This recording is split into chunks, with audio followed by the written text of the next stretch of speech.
Graça e paz, aqui quem fala é o Pastor Rui, e hoje eu estou mostrando aqui no nosso canal um conteúdo em primeira mão no YouTube. Todos já sabem que a BV Books vai lançar a Bíblia do Spurgeon, a qual eu tive o privilégio de participar com algumas contribuições, o privilégio de ajudá-los, né, em algumas coisas.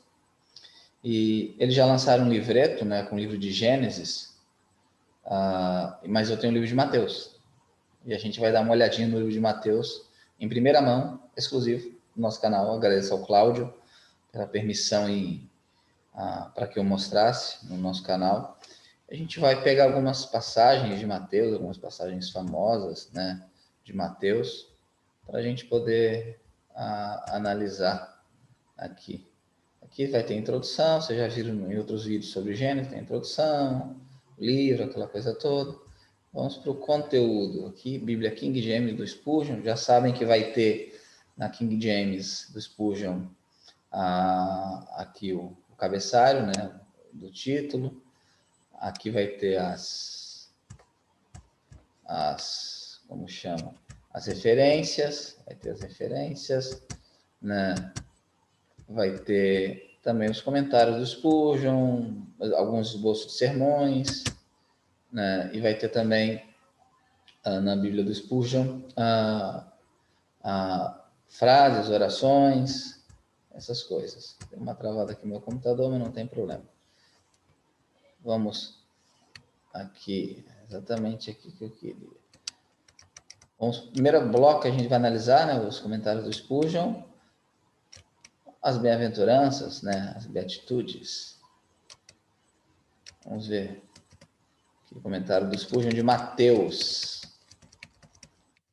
O pessoal já mostrou como vai ser a capa, tudo. Vamos concentrar no conteúdo.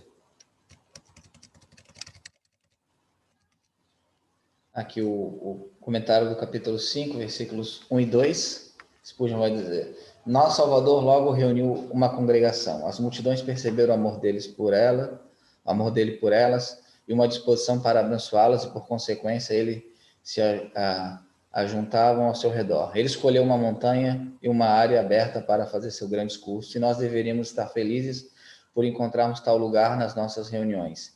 Mas esse clima variável, não podemos fazer tal coisa. E quando ele estava sentado, o pregador sentou e as pessoas ficaram em pé. Poderíamos fazer uma mudança útil se algumas vezes adotássemos um plano semelhante. Spurgeon comentando, né? Temo que uma postura relaxada possa contribuir para a criação de um coração sonolento entre os ouvintes. Ali Cristo sentou-se, aproximaram-se dele os seus discípulos, que formam o círculo interno mais próximo dele, a eles e transmitiu seus segredos mais bem escolhidos. Porém, falou também à multidão e, portanto, diz que ele, abrindo sua boca, como faria quando houvesse grandes verdades procedidas disso. Uma vasta multidão para ouvi-los, ele abrindo sua boca, ensinava-lhes dizendo. E aí, quando ele vai comentar as bem-aventuranças. O versículo 3, né? Bem-aventurado ou abençoados, como está na King James, os pobres de espírito, ou em espírito, o que Spurgeon comenta. Note como Jesus começa seu sermão do monte com as bem-aventuranças. Ele é uma nuvem cheia de chuva que esvazia a si mesmo na terra. No momento que começa a conhecer a Cristo, você começa a ter bênçãos. Quanto mais você sabe sobre ele, mais abençoado será. Abençoados são os pobres em espírito, não aqueles que se vangloriam das riquezas espirituais e da bondade pessoal, mas os modestos, os mansos, os temerosos, os humildes, os pobres de espírito, porque deles é o reino do céu. Então, pobre de espírito, por Spurgeon, seguindo a mesma linha do Martyn Lloyd-Jones, é aquele que sabe que é um miserável, aquele que sabe que é um pecador. Essa pessoa sabe que nada é, então se refugia na salvação de Cristo. Então, o pobre de espírito não se vangloria da sua bondade, não se vangloria das riquezas espirituais, mas é alguém modesto, temeroso, humilde. E dessas pessoas é o reino do céu. Spurgeon comentando aqui as bem-aventuranças. Há também abençoados que choram, né? O verso 4 aqui. Há uma bênção que frequentemente acompanha o próprio pranto, mas quando a tristeza é do tipo espiritual, o pranto pelo pecado, então de fato é uma bênção. Senhor, deixe-me lamentar por nada além do pecado e por ninguém além de ti. E então eu diria, que eu possa ser um constante pranteador. Bem-aventurados que choram. Choram pelo quê? Pela sua condição. Aquele que é pobre em espírito, né, que é humilde, vê a sua condição de pecador, chora por essa condição, então ele é consolado, né? E a gente observa que Spurgeon continua a progressão, né? A progressão do Sermão do Monte, não vou explicar todo o Sermão do Monte, obviamente, mas tudo vai estar na Bíblia aqui em James do Spurgeon. Aqui o verso 13: vós sois o sal da terra, né?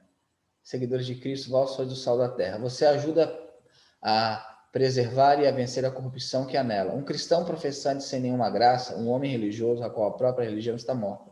O que há de bom nele? Ele mesmo está em uma condição sem esperança. Você pode salgar a carne, mas não pode salgar o sal. Há pessoas que acreditam que você pode ser filho de Deus hoje, filho do diabo amanhã, e então novamente filho de Deus no dia seguinte, filho do diabo no dia depois desse. Contudo, acredite em mim, não é dessa forma. Se a obra da graça em sua alma for cadê? Se a alma da graça saiu aqui. Cadê? Sumiu. PDF às vezes tem esses problemas.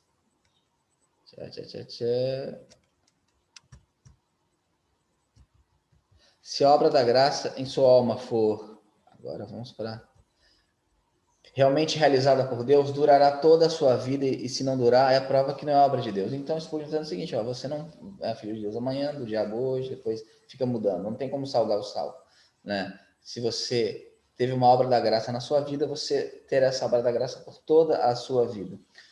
Ele não coloca sua mão nessa obra pela segunda vez, não há uma regeneração pela segunda vez. Você pode nascer de novo, mas não pode nascer de novo e de novo e de novo, como alguns ensinam. Aqui Spurgeon está batendo na ideia da perda da salvação.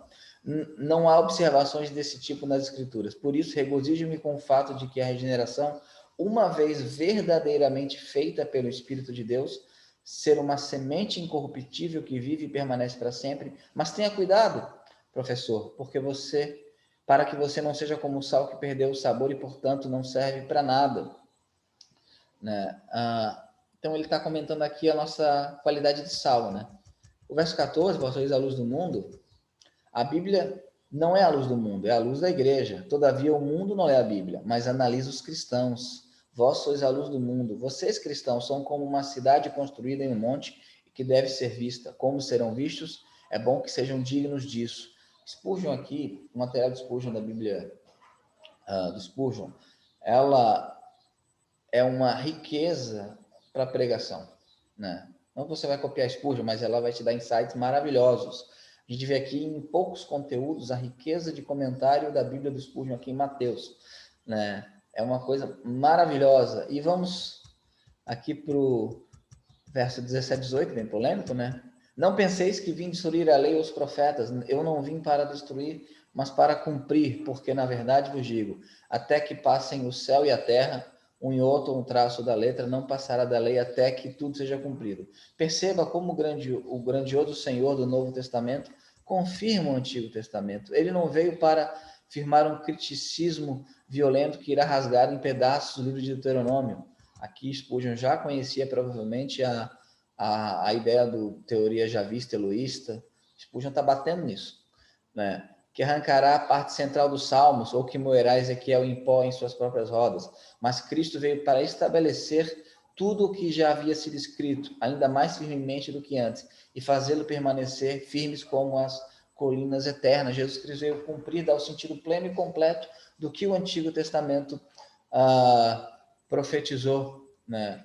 Então a gente observa a riqueza de detalhes. A Bíblia é indispensável para a gente ter, né? É o príncipe dos pregadores, e aqui os comentários expositivos, exegéticos, né, do príncipe dos pregadores ao nosso alcance e na versão que ele utilizava, que é a King James, né? Isso é maravilhoso. Tem um vídeo do Adolfo, né, que ele fala sobre a King James atualizada e a King James fiel. Embora nós não sejamos amigos íntimos, nós temos algum contato, eu só discordo dele na questão que a King James não tem importância para os de fala de língua portuguesa. Mas eu entendo porque ele diz isso. Porque, como ele é adventista, que não é nenhum juízo de valor sobre adventista, mas os adventistas ficam um pouco à margem da produção teológica no Brasil. Tudo que nós consumimos, especialmente batistas, né, ou é inglês ou é americano. E a tradução usada, geralmente durante séculos foi a King James. Então, até no cantor cristão, expressões como capitão, que não está na Almeida, mas está na King James, né? A gente utiliza, e os comentários teológicos todos usam como base, ou principalmente como base, a King James. E Spurgeon, que é uma grande influência para nós batistas, usava a King James. Então, ela tem sim um peso histórico gigantesco para nós, né? Tem sim um peso histórico gigantesco para nós. Aqui eu queria comentar o verso 22, né? Aquele que irá sem motivo. O Spurgeon aqui está referendando o texto recebido, tá? Porque o texto crítico, na época, os sinais vaticanos já tinham sido descobertos. O verso 22. O assassinato está junto da raiva, porque desejamos mal para o objeto de nossa fúria, ou até mesmo desejamos que não exista. Isto é matá-lo em desejo. Raiva sem uma causa é proibido pelo que o comando diz. Não matarás, porque raiva injusta é matar com intenção. Então, tal raiva sem motivo nos coloca sobre o julgamento superior dos tribunais judiciais. A expressão sem motivo aparece no texto recebido e não aparece no texto crítico. Tá? Que bom que Spurgeon foi lançado por uma Bíblia do texto recebido. Lançar isso numa Bíblia do texto crítico, o comentário ficaria sem sentido algum. Né? Tal raiva sem motivo nos coloca sobre o julgamento superior dos tribunais judiciais. Deus tem conhecimento das emoções dos quais tais atos de ódio podem surgir e nos chama a dar conta do nosso sentimento de raiva quanto ao ato de assassinato. Palavras também estão sobre tal condenação. O homem deverá ser julgado pelo que ele dirá para o seu irmão. Chamar o homem de raca ou de um companheiro indigno é matá-lo em sua reputação.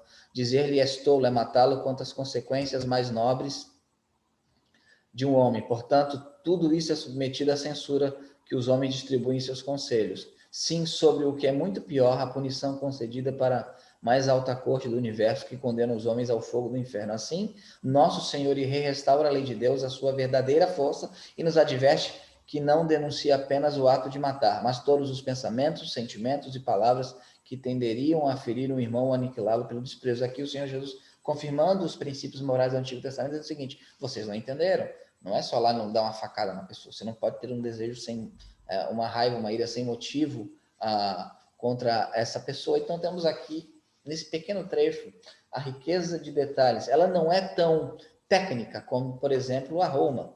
A Roma, ela vai te dar mais tecnicidade, né? Mais dados. A minha única do Brasil que tem essa cruzinha aqui, ó, que eu coloquei, a Roma. Ela vai te dar mais dados, talvez dados históricos, dados exegéticos, até linguísticos, porque a proposta dela é assim: mas para uso de dia a dia, pregação na igreja, gente, é um tesouro. Ela vai ser sem dúvida a melhor do Brasil, né?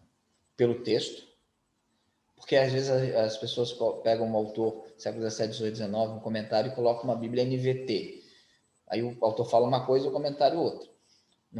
A Bíblia fala uma coisa, né, e o comentário do autor fala outra. Não faz sentido. Aqui teremos a King James e teremos Spurgeon. Vamos avançar um pouquinho, né? De novo agradecendo a BV. Aqui tem frase do Spurgeon: quando a alegria e a oração são casados, seu primeiro filho é a gratidão. Aí vai toda a exposição do Sermão do Monte. Vamos avançar um pouquinho para outro trecho importante. Todos são importantes, né? Mas trechos que eu tenho certeza que você quer saber porque que o Spurgeon acha, né? Cadê? Voltado aqui, Mateus 16.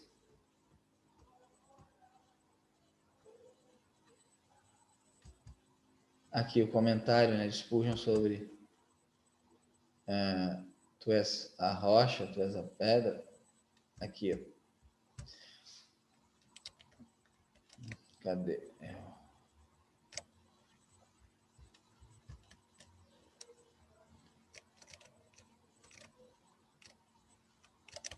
Tô no 8 já. PDF, maravilha. Peraí. Onde está? Cadê? Aqui, né? Esse irmão respondendo, disse: tu és o Cristo, o Filho de Deus vivo. E Jesus responde isso: abençoado és tu, Simão Bajonas, pois a carne e sangue não revelaram isso a ti. King James finalmente colocou os itálicos. Parabéns a BV Books. Mas o meu Pai que está nos céus. E também te digo que tu és Pedro, e sobre essa rocha edificarei a minha igreja, e as portas do inferno não prevalecerão contra ela. Vamos ver o que o nosso Spurgeon diz sobre isso. Está lá. Ele começa no versículo 26, né? Perceba o contraste entre os versos 18 e 23. No versículo 18, Cristo havia dito: tu és Pedro, e sobre essa rocha edificarei minha igreja. E ele aqui está dizendo: para atrás de mim, Satanás. Não entendo isso como se nosso Senhor chamasse Pedro de Satanás, mas que tenha olhado através de Pedro e visto Satanás parado diante dele e fez uso do apóstolo para ser seu porta-voz.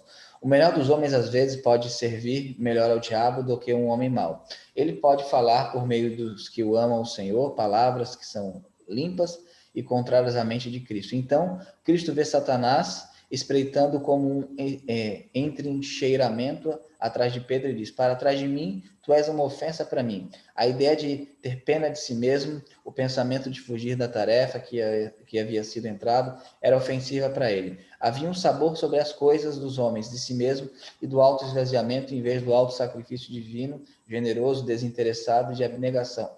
Que nós sempre falássemos o que Cristo, como Cristo fez nessa ocasião, sempre que algo nos for proposto, pelo qual devemos evitar a cruz que ele pretende que carreguemos. Aqui, o Spurgeon ele vai comentar mais a atitude de Pedro, e não entra no detalhe, tu és Pedro, ele não entra aqui no detalhe, o que Jesus quis dizer com isso, né? A Roma dá a entender que Pedro é a pedra, eu divirjo disso. Acho que a declaração de Jesus Cristo, de Pedro sobre Jesus, é a rocha que a igreja está firmada, mas ele faz um brilhante comentário aqui, como nós às vezes falamos como Satanás, palavras bonitas, porque queremos evitar a cruz. E a última parte que eu quero ver com vocês é lá em a grande comissão, né? Vamos ver o que Spurgeon... Eu não vou falar do sermão profético, você tem que comprar a Bíblia para saber, né? A grande comissão, vamos lá na grande comissão, Mateus 28.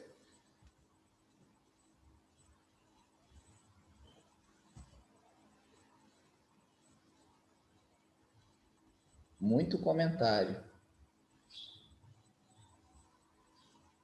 Aqui.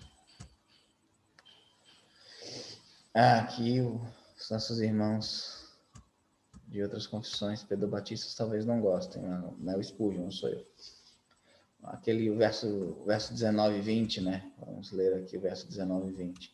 Portanto, ide e ensinai a todas as nações, batizando-as em nome do Pai, do Filho e do Espírito Santo, ensinando-as a observar todas as coisas que vos tenho mandado, e eis que estou convosco sempre até o fim do mundo. Amém. Eu prefiro o termo discipular, ide e discipulai, fazer discípulos de todas as nações, né? Porque você não batiza uma nação, mas eu entendo que aqui é sentido de gente, né? Gente de todas as nações devem ser ensinadas, então batizadas. Mas olha o que diz o texto aqui. Há ensino novamente. É tanto o dever do cristão ensinar após o batismo quanto ensinar antes do batismo. Ele deve estar sempre ensinando. Aqui é interessante, deve se ensinar antes do batismo. Embora Spurgeon tivesse um bom relacionamento, como eu também tenho com os irmãos pedobatistas, ele entende que deve se ensinar antes do batismo. É muito difícil fazer isso com alguém que não pode ser ensinado.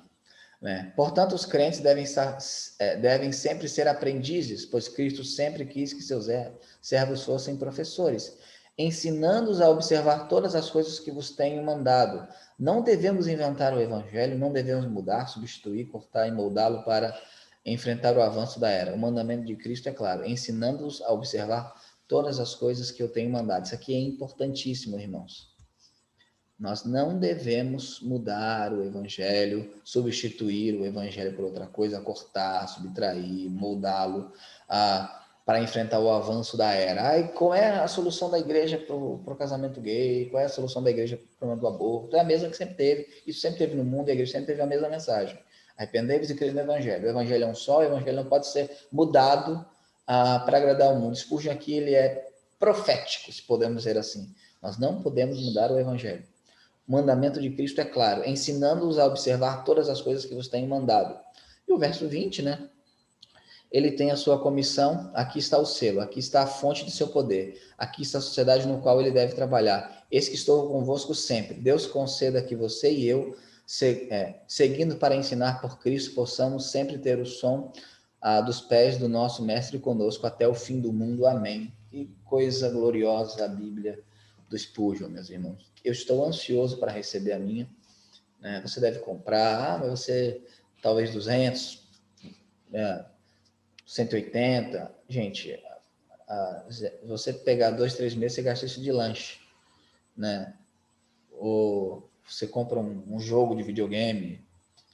Isso é uma coisa para a vida inteira, né? Uma coisa para a vida inteira, a Bíblia do Spurgeon. Que a gente possa investir naquilo que deve ser investido. Não é gasto, é investimento. Então, novamente, parabéns a BV Books por essa preciosidade. Eu sei quanto tempo tem demorado. Esteja orando também para que saia a Bíblia do John Gill, que vai ser outra coisa maravilhosa, né? Na versão King James. E a gente, então, pode ver aqui um pouquinho, né, do Evangelho de Mateus, exclusivo para você. Curta, se inscreva, compartilha, valorize nosso trabalho, exclusivo para você. Ninguém no YouTube mostrou o Evangelho de Mateus, só eu, né? Que Deus possa te abençoar. Só um lembrete. Eu falei com o Cláudio, está 80% pronto a King James dos Spurgeon, para ser lançado em julho. Né? Então, claro que pode ter uma mudança ou outra, diagramação, um conteúdo ser adicionado aqui, alguma coisa ser trocada de local, pode ter alguma mudança quando chegar a Bíblia impressa. Aliás, a mesma que a Bíblia impressa, a segunda edição pode ter uma mudança ou outra, porque isso é comum, é natural nas editoras. Então, a gente teve acesso ao conteúdo de Mateus na Bíblia do Spurgeon. Que Deus abençoe você, que você possa ter uma semana, um final de semana abençoado, né? Que você possa também comprar essa preciosidade pela tradução, que é excelente, né? Excelente, né? Excelente. Algumas pessoas acham está desatualizada, a gente está defasada. King James, a gente sabe mais do que ele. Pois é, mas essas pessoas que dizem isso sabem menos que o Spurgeon. Então, não caia num papinho de gente que diz isso, não, né? Toda tradução pode ser melhorada, toda tradução tem pontos que você diverge de outra, mas a King James é uma excepcional tradução. Deus abençoe você.